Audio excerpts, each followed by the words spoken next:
السلام علیکم ګرانو دوستانو. د شپږیزې کرکټ لیګ د لوبو مهالویش اعلان سو.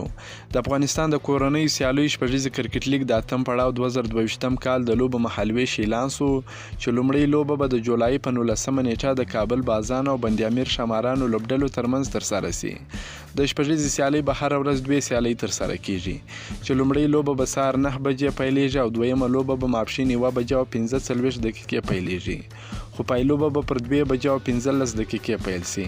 همداراز په منځ کې یوه ورځ دمه هم ورکړل سوې ده. د شپږیزې کرکټ لیګ کولپای یوه لوبه او ویلمنټر لوبه د اګست په 2مه او کولپای دویمه لوبه د اګست په 3مه نیټه وي. همداراز پایلوبه به بیا د اګست په 5مه نیټه د جمعې په ورځ ترسره کیږي. سږ کال په شپږیزه کرکټ لیګ کې 8 لوبډلې ګډون لري او ټولې پکې 32 لوبې ترسره کیږي چې د نورو کلونو په پرتله سږ کال به زیاتې لوبې خلک ننداره کړي. همداراز د شپږیزې کرکټ لیګ ټولې لوبې د کابل لوبغالي کې ترسره کیږي. د ټولو لوبډلو د لوبو مهالویش په دې ډول دی: د جولای په 18مه باندې لومړۍ لوبه کابل د بند امیر پر وړاندې، د جولای په 18مه باندې مساینک د سپین غر پر وړاندې، د جولای په 19مه باندې هندوکش د امو پر وړاندې، د جولای په 19مه باندې بوست د پامیر پر وړاندې، د جولای په 20مه باندې مساینک د بند امیر پر وړاندې، د جولای په 20مه باندې سپین غر د کابل پر وړاندې، د جولای په 21مه باندې هندوکش د پامیر پر وړاندې، د جولای په 21مه باندې بوست د امو پر وړاندې، د جولای پر 22مه باندې سپین غر د پامیر پر وړاندې، د جولای په 22مه باندې مساینک د کابل پر وړاندې،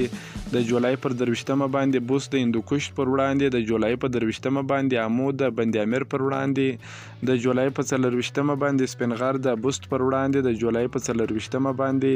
هندوکش د بند امیر پر وړاندې، د جولای په 25مه باندې کابل د امو پر وړاندې، د جولای په 25مه باندې مساینک د پامیر پر وړاندې، د جولای په 28مه باندې بند امیر د بوست پر وړاندې، د جولای په 28مه هندوکش د سپین غر پر وړاندې، د جولای په 28مه مساینک د امو پر وړاندې،